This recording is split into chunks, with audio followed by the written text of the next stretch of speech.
Hi, fourth grade friends. So we've got our lesson today for division. If you remember, in class we talked a lot about division, partial, product, partial, quotients division, and then division, regular division with a line.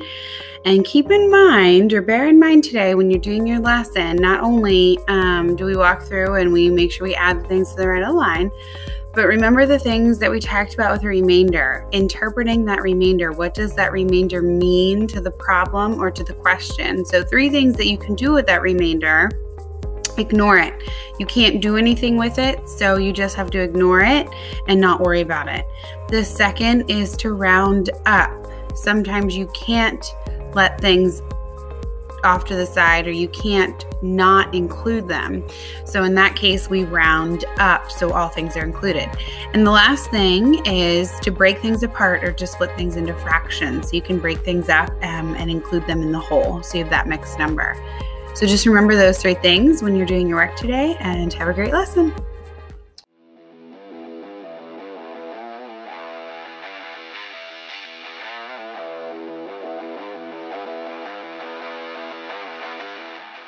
This is one super talented sheepdog. You heard me, sheepdog.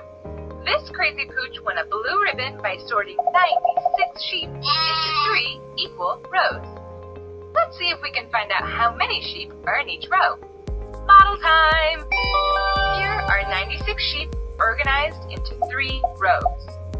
Let's break up those 96 sheep into something a little easier to work with. We can make 2 sections. One with 90 sheep and one with 6 sheep, for a total of 96 sheep. Sheep-tacular! The first section has 90 sheep sorted into 3 rows. How many sheep are in each row of the first section? So 4th grade here, this is very similar to the work we did when we made the rectangles. The partitioning rectangles. So we have 3 on the side.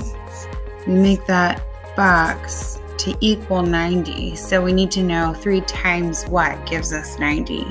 Well, that 3 times 30 is going to give us 90 because 3 times 3 is 9, and then I just add that 0. Smaller section has 6 sheep sorted into 3 rows.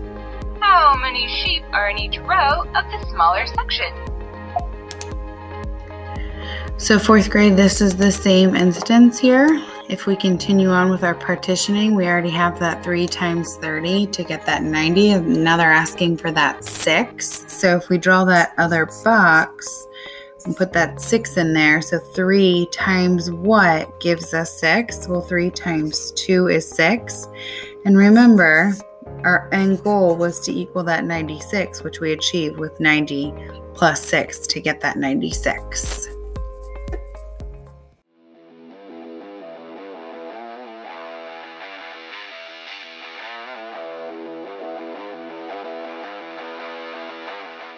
I bet you know what's next. Let's add up those puppies, sheep, and find out how many are in each row. What is the total number of sheep in each row? So here, 4th grade, this is now where we take that 30 and that 2 and we add those up. So 30 plus 2 is going to give us 32.